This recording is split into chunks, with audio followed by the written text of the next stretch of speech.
Hello everyone, magandang buhay sa lahat. Welcome na welcome po kayo dito sa aking Mathematics Tagalog tutorial.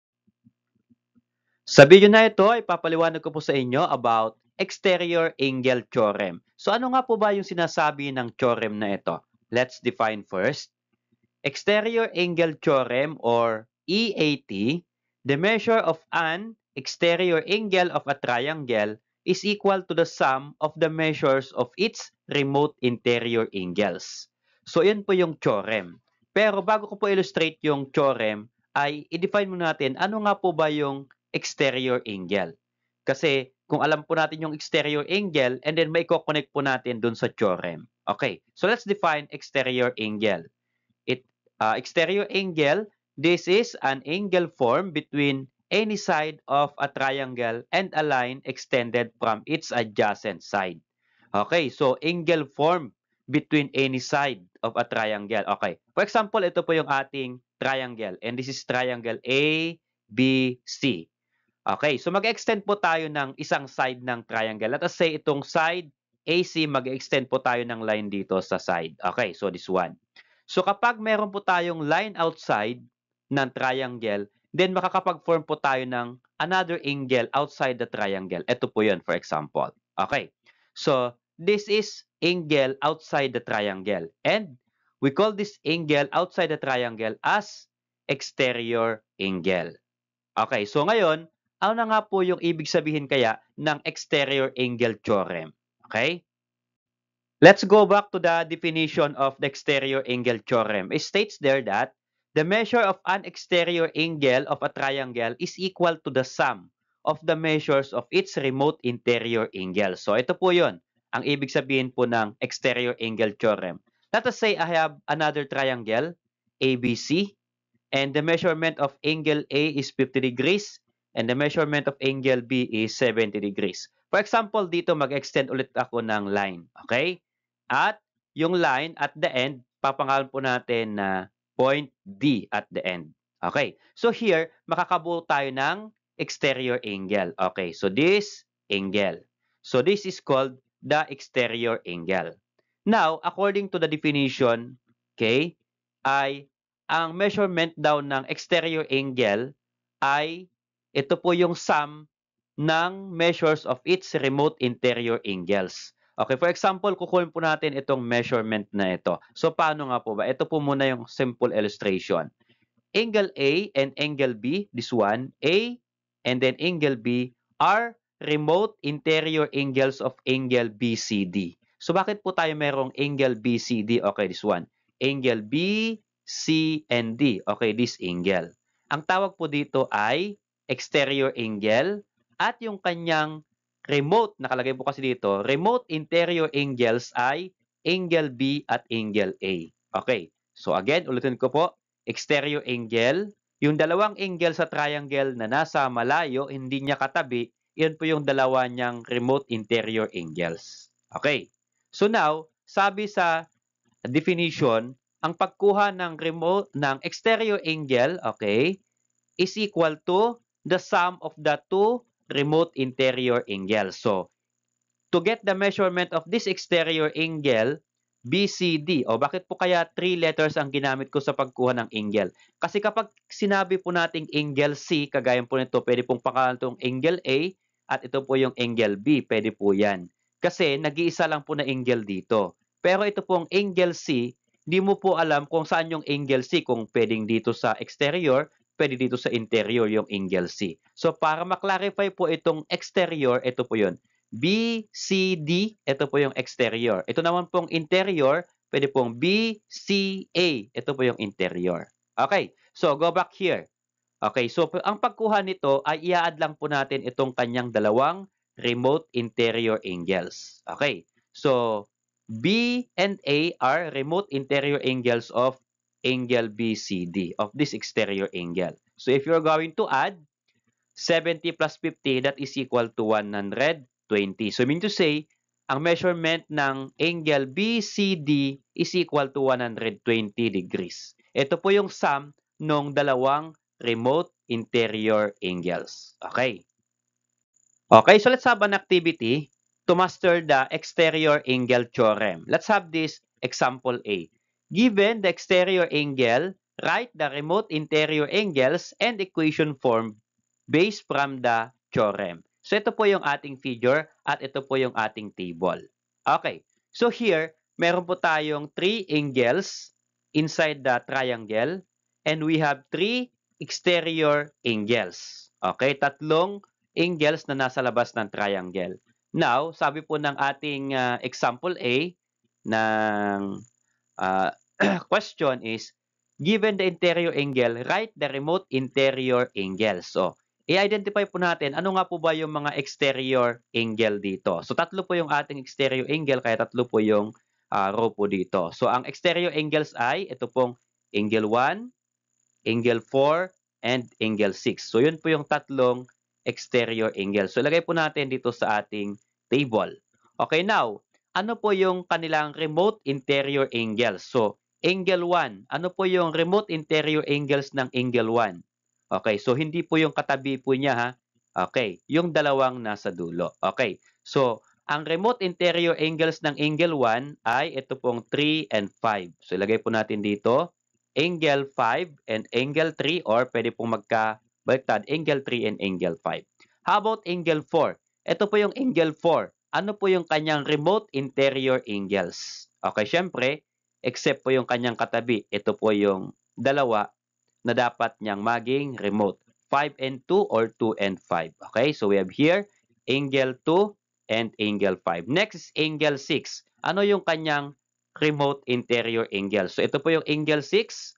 Okay, ito po yung kanyang remote. Again, hindi po niya remote yung katabi niyang angle. Okay, ang remote po niya ay yung dalawang nasa malayong angle. Okay, so ang remote interior angles ng angle 6 ay 3 and 2. Okay, lagay natin angle 3 and angle 2.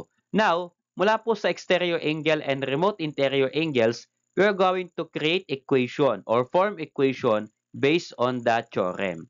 Theorem ng exterior angle. Okay. So, according to the theorem, para makuha yung exterior angle, ay i-add natin yung remote interior angles. Kaya ito po ay magiging to get the measurement of angle 1, exterior angle, you are going to add angle 5 plus angle 3. Okay, so yun po yung kanyang equation form. How about angle 4? So to get angle 4, then we are going to add angle 2 plus angle 5. Okay? Angle 4 is equal to angle 2 plus angle 5. And last one, to get for the measurement of angle 6, i-add lang natin itong kanyang remote interior angle. So angle 6 is equal to angle 3 plus angle 2. Okay? How about this example B? Use the exterior angle theorem to find the unknown angles in triangle below. Okay, ito po yung ating triangle. At in our triangle, we have exterior angle, angle 1, angle 4, and angle 6. At ito naman po yung kanyang interior angles. Okay, so yung angle 2 ay wala po siyang given. Ang given lang po ay itong dalawang interior angles na ito na may measure na 70 degrees and 80 degrees. Now, we are going to find the unknown. Okay, paano po hanapin yung unknown? Dalawa po yung ating given. So, gagawin po natin yung exterior angle theorem. So, ano po yung angle or exterior angle na ang remote po niya ay itong 70 and 80 degrees? So, ang may remote po nito ay ito pong exterior angle 1. Okay. So, exterior angle 1, ang remote po niya ay 70 and 80. At alam natin sa pagkuha ng exterior angle, i-add lang natin itong remote interior angle. So, if you're going to add 80 plus 70 is equal to, ito, 80 plus 70 is equal to 150 degrees. So, ibig sabihin, ang angle 1 ay 150 degrees. So, lagay po natin dito sa blank. For angle 1, 150 degrees. At lagay din po natin dyan. Okay, next po na angle na kukunin natin. Kapag angle 4, ang kukunin po natin, wala pong measurement itong angle 2 na remote interior angles ng angle 4. 70 lang po. Wala po tayong pag-aadan dito. Kapag ito naman pong number 3, angle 6, ang remote po niya ay 80 at itong angle 2. Di ba? Tama po ba? Ito po yung kanyang remote. Okay, so ngayon wala rin pong measurement ng angle 2. Okay, and ang number 4, ang hanapin natin ay measurement of angle 2. Since kailangan po natin sa pagko-compute yung angle 2 para makuha yung angle 4 or exterior angle 4 at exterior angle 6, unahin na po nating isolve yung measure ng angle 2. Paano po natin makuha yung measurement ng angle 2 na ito? Okay, so i-base na lang po natin doon sa ating previous discussion nung kayo po ay grade 7. Yung exterior angle and its interior or its adjacent interior angle. So ano na nga yung sum? Ito pong buo na ito. If you're going to add. 'Di ba sabi po natin, parang ito po ay protractor. At ang measurement po ng protractor ay 180 degrees. Tama po ba? Okay, yan po yung half circle. Ngayon, kung ito pong angle na ito ay 150 degrees, ano po kaya ang measurement ng angle 2 para ang kabuuan may magiging 180 degrees? So all you have to do is i-divide lang natin or isusubtract natin rather yung 180 sa 150 para makuha ay angle 2. Okay, ganito po yon. Okay, so isusubtract lang po natin. So 180 minus 150, dito po natin isubtract. So 180 minus 150, that is equal to 30 degrees. So, ibig sabihin, ang angle 2 ay 30 degrees. So lagay po natin. Okay, so 30 degrees ang angle 2. Lagay din po natin angle 2 is 30 degrees. Now, makukompute na po natin yung angle 4 and angle 6. Ito pong dalawang exterior. Okay, so angle 4, ang kanyang remote interior angles ay 70 and 30. So, we can only add 70 plus 30, that is equal to 100. Okay, ibig sabihin, ang measurement ng angle 4, okay, this one is equal to 100 degrees. How about naman po itong measure ng angle 6? Ito, nahuhuli. So, ano po yung kanyang remote exterior angle, itong angle 6? So, siyempre, hindi na po kasama itong 70 kasi katabi niya. Ang remote po niya ay itong dalawang nasa malayo, 80 degrees and 30 degrees. So, all you have to do, sabi ko po, we're going to add. So, 80 plus 30 degrees, that is equal to 110 degrees. So, ibig sabihin, ang measurement ng angle 6 is equal to 110 degrees. So, pwede po nating i-check, okay, yung gamit po dito kanina sabi ko, isang protractor ay 180 ang total. So, ito po, 100 plus 80, 180 po bang total? Yes. Ito po, exterior and interior. 70 plus 110. Tama po bang 180? Yes, that's correct. Okay? Okay, so how about this example C? Use the exterior angle theorem to find the unknown angles in triangle below. So ito po yung ating triangle at ito po yung ating given. Okay? At ito po yung ating hahanapin. So in our triangle, we have angle 1, angle 2, angle 3. Ito po yung tatlong interior angles and we have angle 4 exterior angle. Now, the given is angle 4 is equal to 3x minus 7. Ito po yung angle 4. Angle 1 is equal to x plus 25. Okay, ito po yung angle 1. And angle 2, x minus 14. Ito po yung angle 2. The question is, we are going to find measurement of angle 4, okay, this angle, and measurement of angle 2, okay, this angle.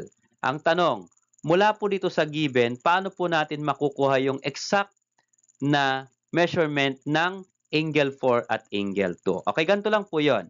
Yung angle 4 ay remote interior angles. At anong angle po ang kanyang remote? Is it 3, 2, 1, 2, or 1, 3? So, ang remote interior angles ng 4 ay ito pong nasa malayo, 1 and 2. Okay, gilagyan ko po. So, yan po yung kanyang remote interior angles. Okay? Now, using the concept of exterior angle theorem at itong given, masusolve po natin yung value ng x kasi yung given po natin may x. O, ganito po yun. Para makuha yung angle 4 is equal to, i-add natin yung exterior, remote interior angles. Ito po yung remote interior angles ng angle 4. So, 1 and 2. So, measure of angle 1 is plus measure of angle 2 is equal to the measure of angle 4. Okay, i-add po natin itong remote interior angles para makuha natin ay angle 4. Pero, ito po, may x tayo. Solve natin yung value ng x. So, sa measurement ng angle 4 is given. Angle 4 is this one, 3x minus 7. Substitute natin, 3x minus 7 for angle 4. For angle 1, nakalagay x plus 25. Ito po yun, x plus 25. Guhitan ko. This is for angle 1. And then plus, we have plus here. Measurement of angle 2. Ang measurement of angle 2 ay ito po, x minus 14. Okay, this one. X minus 14. Guhitan ko po yan. Okay. Now, mula po dito, paano po natin makukuha yung value ng x? Kasi kailangan natin yung value ng x para makuha yung measurement ng angle 4 at angle 2. So here, pagsamahin po natin lahat po ng may variable x. Okay, so we have 3x, okay, we have x, at we have x here. So ilan po lahat na terms dito sa ating equation? Tatlo. 3x, x, at x. So, yung 3x, x at x ay pagsasamahin po natin dito sa left side. Okay. Kung matatandaan pa po ninyo yung lesson natin nung kayo ay grade 7 na subtraction property of equality. Okay. So, ito pong x na ito ay magmaminus tayo ng x para ma-remove ito. So, mawawala dito. Since nag-minus tayo ng x dito sa right ng equal sign, magmaminus din tayo ng x sa left side. Gawin din itong x na yan, kaya minus x din po yan. Okay. So, here, kaya po nawala yung x, x minus x is 0. X minus x is 0. So, here naman, minus x. Ito po yung katapat po niya. Okay. And then next, okay, ang matitira po dito, pag kinuha yung dalawang x, ay ito pong 25 and 14. So, 25 minus 14, kaya minus 14. At ito pong 7 naman, ililipat naman natin sa right ng equal sign. Ito na po, nagiging plus 7. Ito naman po ay minus 7. Ang reverse po ng minus ay addition. So, magpa-plus 7 po tayo dito. Negative 7 plus 7 is 0. So, kaya magpa-plus 7 tayo po sa right side. Ano po? Or in short, ta-transpose natin. Negative 7, pag nilipat natin sa kabila ng equal sign, okay, magiging positive 7. Or minus 7, pag na-transpose natin, magiging plus 7. Pero minsan, hindi po tinatanggap ng iba yung word na transpose. Ang ginagamit po dito ay addition property of equality or subtraction property of equality. Okay, so we have now here, sa left ng equal sign, 3x minus x, that is equal to 1x or x na lang. So bakit po? So 3 minus 1 is 1. 3 minus 1 is 2. 2 minus 1 is 1. Kaya 1x na lang po ang matitira. Okay, is equal to 25 minus 14 plus 7, that is equal to 18. Okay, tama po ba? So, 25 minus 14, that is equal to 25 minus 14, that is 11. 11 plus 7, that is equal to 18. So, ang value po ng x dito ay 18. So, ilagay po natin sa taas. So, ang value ng x ay 18. Now, we are now ready to solve for measure of angle 4 and measure of angle 2. Okay, so unahin po natin yung measurement of angle 4. So, ang angle 4 po ay 3x minus 7. Oh, here, measurement of angle 4, this one is 3x minus 7. So, yung value ng x na 18, substitute lang po natin dito. So, this will become, measure of angle 4 is equal to 3 times value ng x, 18. Kaya 3 times 18, then minus 7 here, bring down. So, ang ibig sabihin po ng 3x ay 3 times x. Kaya pag nilagay po natin yung value ng x na 18, that will become 3 times 18. Okay, so first we multiply and then subtract. Okay, m dash po yan. So, this become 3 times 18 is 54, then bring down minus 7. So, 54 minus 7, that is equal to 47. So, here, the measurement of angle 4 is 47 degrees. Okay? So, lagay po natin dito, 47 degrees. How about naman po sa measurement ng angle 2? For angle 2, we have here x minus 14. Okay, so lagay po natin dito. Measurement of angle 2 is equal to x minus 14. So ang x po natin ulit ay 18. So here, we are going to write here So x is 18 and then minus 14. So what is 18 minus 14 here? That is equal to 4. So therefore, ang measurement ng angle 2 is equal to 4. So here, hindi po accurate yung measure ng angle 4 at angle 2. Ano po? Okay, so ito po ay pinagbasehan lang po natin yung exterior angle theorem pero hindi po siya match dito po sa ating given. Naintindihan? Okay? Hindi po accurate yung ating measurement. So ipinapakita ko po dito sa inyo paano nga po ba mag-solve ng measure ng angles. Okay? Kasi nagtataka kayo, angle 4, 47 degrees lang and that's wrong, di ba ga?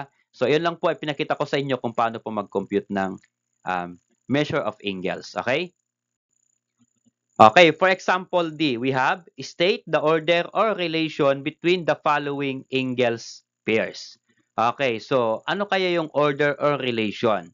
So here, we have number 1, 2, 3, 4, dalawa pong pair ng angles. So, ipi-pair po natin at tignan po natin kung ano po yung relation ng dalawang angle pairs. Okay, so here, angle 2 and angle 4.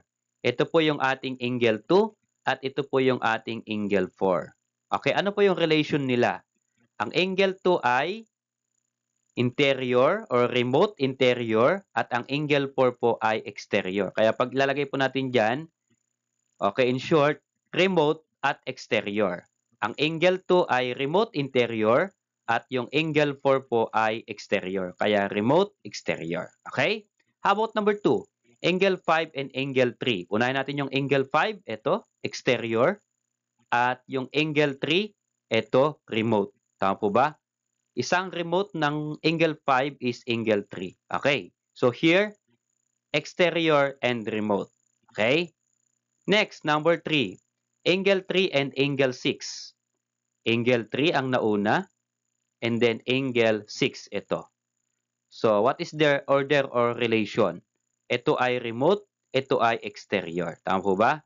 So, 3, 6. So, here, remote, exterior. And last, number 4, angle 6 and angle 2. Ito yung angle 6, ito yung angle 2. Okay, nauna yung angle 6. Ano po yung angle 6? Exterior. At yung angle 2 naman ay remote. Kaya lagay po natin dito, exterior, remote. Okay, so yan po yung kanyang order or relation between angle pairs. Okay? Okay, so how about this example A or exercises A? Determine whether the given inequality is true or false. O bakit nang meron ng inequality? So ito po yung exterior angle inequality theorem or EAIT. The measure of an exterior angle of a triangle is greater than the measure of its remote interior angles. Of course naman. So sabi po niya ay yung measurement ng exterior angle, for example, ito exterior angle, ay mas malaki daw kahit sa sinong interior angles niya. Tama po ba? Remote interior angle. So of course, angle 1 is greater than angle 3. Angle 1 is also greater than angle 4. And also 5 here, exterior yung 5. Angle 5 is greater than angle 4 kasi remote niya at angle 5 is greater than angle 7. Yun po yung sinasabi ng exterior angle inequality theorem. Okay, tingnan natin ito, true or false. Measure of angle 1 is greater than measure of angle 4. Ito yung angle 1. Lagay ko po dito to illustrate. Angle 1 at ito yung angle 4. Okay. So sabi ng statement number 1, ang measurement daw ng angle 1 ay greater than the measurement of angle 4. Is that true? So exterior, mas malaki, mas maliit interior. So of course, this is true. Okay? How about number 2? Measure of angle 3 is greater than measure of angle 6. Ito yung angle 3, ito yung angle 6. So sabi niya, mas malaki daw yung angle 3 sa angle 6. Tama po ba? So angle 3 sa angle 6, ang angle 3 po ay mas maliit ang measurement kumpara sa angle 6. Ano po? Hindi siya greater. So this is false. Okay? So dapat dito ay angle 6 is greater than angle 3. Okay? Kasi mas malaki yung angle 6 exterior kaysa sa remote. Okay, how about number 3? Measure of angle 7 is less than measure of angle 5. Ito yung angle 7, ito yung angle 5. Yun daw bang measurement of angle 7 ay mas mababa sa measurement ng angle 5? Okay, yes, that's true. Okay, naintindihan po. How about number 4? Measurement of angle 5, ito yung angle 5, is less than measure of angle 4. Again, ito po ang angle 5 na ito ay mas maliit sa measurement ng angle 4. Okay, 5 in 4. Okay, so no. Mas malaki po yung measure ng angle 5 kasi exterior kaysa sa measurement of angle 4 kasi siya po ay remote interior. Kaya ito pong statement number 4 ay false po iyan. Okay? Okay, so let's try this activity to see if we understand the lesson. Solve x and the unknown measure. So ito po yung ating given activity. Ito po yung ating triangle and we have extended angle here. Okay, so given, we have angle 4, 5x, this one. Angle 1, 2x minus 13, okay, this one, angle 1. Angle 2, x plus 45, okay, this one. So hanapin po natin ay measurement of angle 4 and measure of angle 3. Okay, so pwede po ninyong i-post yung video na ito at try nyo pong isolve. At kapag meron na po kayong sagot, baka pwede naman pong pa-share sa amin by typing it on the comment section. So, pwede po ninyong paki-comment yung inyong sagot. Salamat sa panood mga anak. Nawa po ay natulungan ko kayo at natuto kayo mula po dito sa simple video lesson para sa inyo.